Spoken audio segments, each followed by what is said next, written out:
Hello मेरे प्यारे बच्चों, कैसे हैं आप सब? आई होप सब अच्छे होंगे। चलिए बच्चों, आज आपकी न्यू क्लास है ये हिंदी की। चलिए, आपकी हिंदी की क्लास में जितने भी टॉपिक हैं सबको कवर किया जा रहा है। ये सारे ही प्रश्न आपकी परीक्षा में अधिकतर पूछे जा चुके हैं, इनके आने की बहुत ज़्यादा संभावना रहती है। तो प्लीज़ इन क्वेश्चंस को अच्छे से नोट डाउन करते चलें और एग्ज़ाम टाइम के लिए रिपीट करने में आपको परेशानी ना हो, तो इनको सभी क्वेश्चंस को नोट डाउन करते चलें।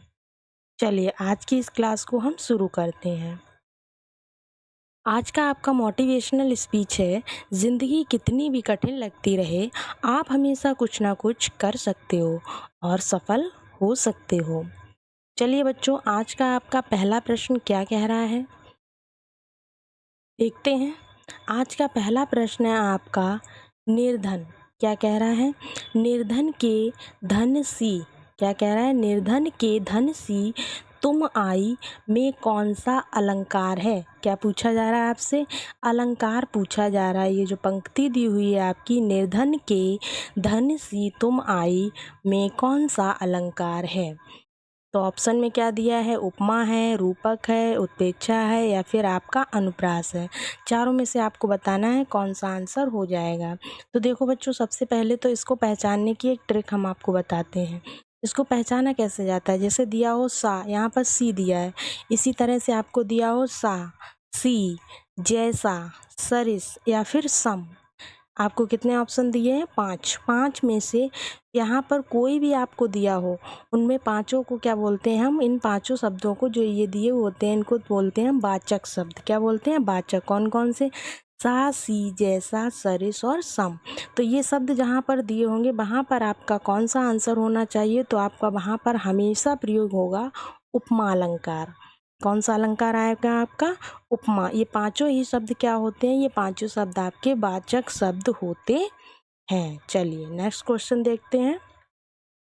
नेक्स्ट क्वेश्चन कह रहा है, पूत कपूत पूत कपूत तो का धन संचय, पूत सपूत तो का धन संचय, इनमें कौन सा अलंकार है? यहाँ भी पूछा गया है क्या? अलंकार। दी हुई पंक्तियों में आपको बताना है कौन सा अलंकार है।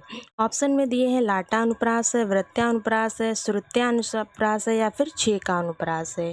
तो देखो बच्चों, जब भी आपका वाक्य रिपीट हो, जैसे पूत कपूत तो का धन संचय, पूत सपूत तो का धन संचय, जब भी आपका रिपीट वाक्य होता है तो वहाँ पर हमेशा कौन सा अनुप्रास होता है? वहाँ पर हमेशा आपका आएगा लाटानुप्रास। कौन सा आएगा? लाटानुप्रास आएगा। जैसे कि मान लो कपूत, कपूत मतलब क्या होता है? बुरा होता है। सपूत मतलब क्या होता है? अच्छा, यानी कि बुरा और अच्छा। बुरे के लिए करो तो भी बेकार है और अच्छे के लिए करो तो भी बेकार है। चलिए, यहाँ पर आपकी दोनों ही लाइनें रिपीट हुई हैं। नेक्स्ट क्वेश्चन देखते हैं अपना। नेक्स्ट क्वेश्चन है प्रश्न नंबर 3। क्या कह रहा है? निम्नलिखित में से पश्चिमी हिंदी की बोली नहीं है। बोलियां बहुत पूछी जाती है एग्जाम में, हर एग्जाम में एक ना एक बोली वाला क्वेश्चन जरूर होता है। तो यहाँ पूछा गया है पश्चिमी हिंदी की बोली नहीं है। आप खूब ध्यान रखा करो एग्जाम में, नहीं ऑप्शन को पहले टिक किया करो, क्योंकि नहीं से ही बच्चे कंफ्यूज होते हैं और क्वेश्चन को गलत कर देते हैं। ऑप्शन में दिया है ब्रजभाषा, कन्नौजी, बुंदेली या फिर आपकी मगही। इन चारों में से कौन सी है जो कि पश्चिमी हिंदी नहीं है? आपको बताना है। तो आपका राइट आंसर क्या हो जाएगा? वो हो जाएगा आपका ऑप्शन डी, मगही। यानी कि मगही आपकी पश्चिमी नहीं है। ब्रजभाषा आपकी पश्चिमी है, कन्नौजी आपकी पश्चिमी है, बुंदेली है। इसके बाद आपकी इसमें कौन कौन सी आती हैं? एक कौरवी आती है। कौरवी कौन सी होती है आपकी? अब पूछोगे आप, तो कौरवी आपकी होती है खड़ी बोली। कौन सी होती है? खड़ी बोली। इसके अलावा बागरू आती है, हरियाणवी आती है। सब किस में आती हैं आपकी? ये सारी की सारी किस में आ जाएंगी? पश्चिमी हिंदी में आ जाएंगी। मगही, मगही आपकी किस में आती है? तो मगही आपकी आती है पूर्वी हिंदी में। मगही के अलावा इसमें होती है मैथिली, होती है भोजपुरी, होती है। ठीक है, चलिए नेक्स्ट क्वेश्चन देखते हैं। नेक्स्ट क्वेश्चन कह रहा है, मध्यकाल में, कब पूछा है? मध्यकाल में फारसी यानी कि अरबी, तुर्की, पश्तो पश्तो भी से कौन सी ध्वनियाँ हिंदी में आ मिली हैं, मतलब कि इन भाषाओं से फारसी से कौन सी ध्वनि आकर हिंदी में मिली है। यहाँ पर 4 ऑप्शन दिए हैं, का, खा, गा, जा, फा। चारों ही एक जैसे हैं, इनमें बस थोड़ा सा अंतर है। तो आपको बताना है कौन सी फारसी में पूछी जा रही है। तो फारसी के हिसाब से आपकी कौन सी आ जाएगी यहाँ पर, जिसके नीचे क्या दिया हो, नुक्ता। नुक्ता जानते हैं, ऑप्शन डी यहाँ पर सही होगा, क्योंकि सबके पीछे देखिए नुक्ता दिया हुआ। नुक्ता मतलब क्या होता है, नीचे के साइड में, ठीक है। नुक्ता क्या होता है, नुक्ता पॉइंट होता है, जैसे का के नीचे, खा के नीचे, जा के नीचे। जैसे हम लोग पढ़ते हैं ना जफर खान, तो जफर, फा के नीचे नुक्ता दिया होता है छोटा सा, ठीक है। अब मान लो जैसे कि अंग, अंग बोलते हैं, अंग की बिंदी में ऊपर बिंदी रखी होती है, तो उसको क्या बोलते हैं, इस अंग की बिंदी के ऊपर वाली को बोलते हैं हम अनुस्वार। क्या बोलते हैं, अनुस्वार बोलते हैं। चलिए नेक्स्ट क्वेश्चन। नेक्स्ट क्वेश्चन कह रहा है कौन से वर्ण में तालव्य वर्ण है। क्या पूछा जा रहा है, तालव्य वर्ण पूछा जा रहा है। कौन से वर्ण में, का दिया है टा, का, ता, पा। बी दिया है ई, या, सा, चा। सी दिया है हा, सा, ला, दा। या फिर डी दिया है पा, रा, था, हा। चारों में से आपको बताना है कि तालव्य किसमें आता है।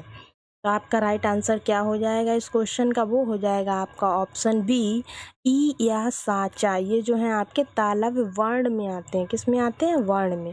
देखिए होते कितने हैं, देखिए एक होता है कंठ, तालु, मूर्धा, दंत, ओष्ठ, ठीक है। 5 होते हैं, 5 में आपसे पूछा गया है तालव्य के बारे में। तो इसका राइट आंसर क्या हो जाएगा, ऑप्शन बी इसका राइट आंसर हो जाएगा। चलिए नेक्स्ट क्वेश्चन देखते हैं। प्रारंभ शब्द में प्रा, क्या पूछा गया है, प्रा वर्ग का स्वरूप है। आपको बताना है प्रारंभ शब्द में प्रा वर्ग का स्वरूप क्या दिया हुआ है।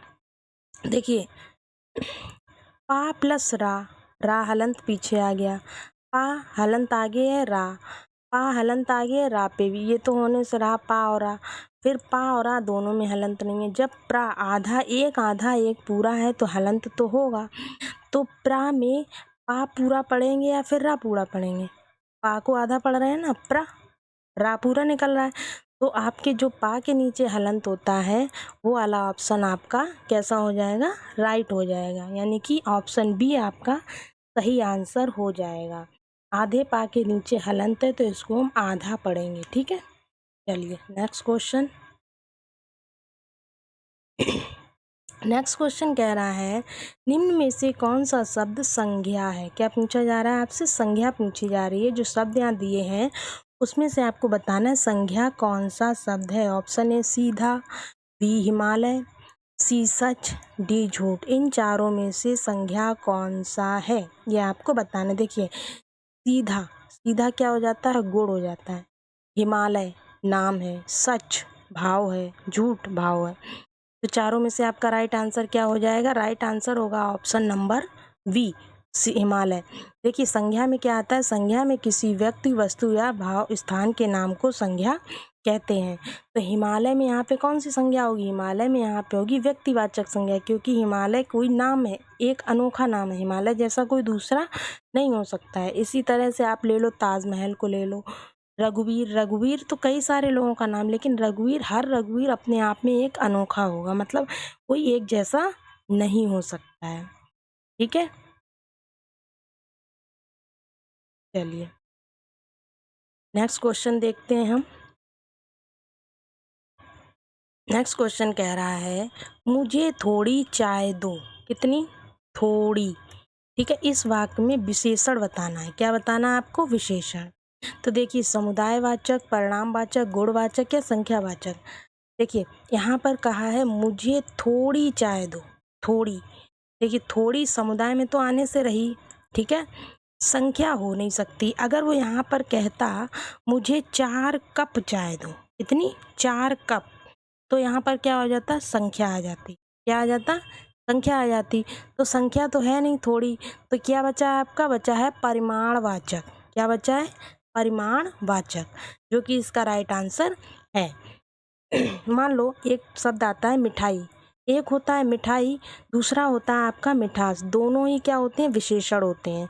तो मिठाई कौन सा विशेषण आता है आपका? जातिवाचक में। किस में आता है? जातिवाचक। मिठाई जो है जातिवाचक है। मिठास भाव को प्रकट करता है। मिठास एक भाव है, तो मिठास किस में आएगा? भाववाचक में आएगा। चलिए नेक्स्ट क्वेश्चन देखते हैं।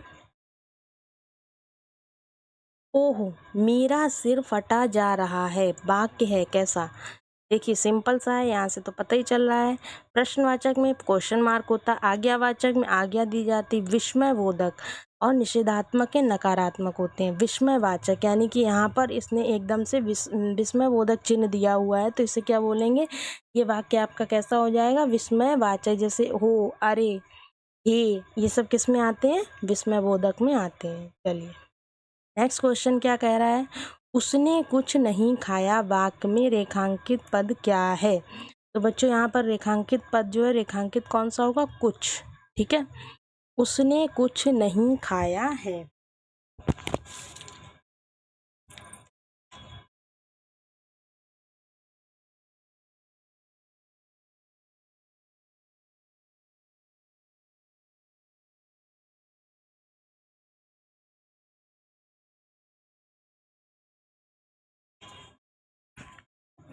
तो ये जो आपका दिया है, उसने कुछ नहीं खाया है, वाक्य में रेखांकित पद है। ऑप्शन में दिया अनिश्चयवाचक सर्वनाम है, पुरुषवाचक है, निजवाचक है, या फिर आपका संबंधवाचक है। तो यहाँ पे बताना है आपको राइट आंसर कौन सा हो जाएगा। तो वो आपका हो जाएगा ऑप्शन नंबर ए, अनिश्चयवाचक। कुछ मतलब पता नहीं है कि उसने कुछ खाया है या नहीं। पुरुषवाचक में पुरुष होता है, निजवाचक में संबंध बता, मतलब पास का होता है, संबंधवाचक में संबंध बताता है। ऐसा कुछ नहीं है, तो यहाँ पर क्या हो जाएगा? अनिश्चयवाचक सर्वनाम हो जाएगा। चलिए नेक्स्ट क्वेश्चन देखते हैं। उसने कविता पढ़ी होगी, वाक्य का काल क्या होगा? पढ़ी होगी कोई निश्चित नहीं है। आसन्नभूत सामान्य होता है, पूर्वभूत मतलब पहले का होता है, संदिग्ध यानी कि संभावना होना, सामान्य तो सिंपल होता ही है। तो इसका राइट आंसर क्या हो जाएगा? वो आपका हो जाएगा संदिग्ध। चलिए नेक्स्ट देखते हैं। नेक्स्ट क्वेश्चन कह रहा है, निम्नलिखित में से विशेषण शब्द छांटिए। क्या छांटना है आपको? विशेषण। किसमें? कविंत है, आचरण है, जनपद है और फिर गंभीर है। इन चारों में से आपको क्या बताना है? विशेषण। विशेषण कौन से होते हैं? जो संज्ञा या सर्वनाम की विशेषता बताएं। कौन से होते हैं?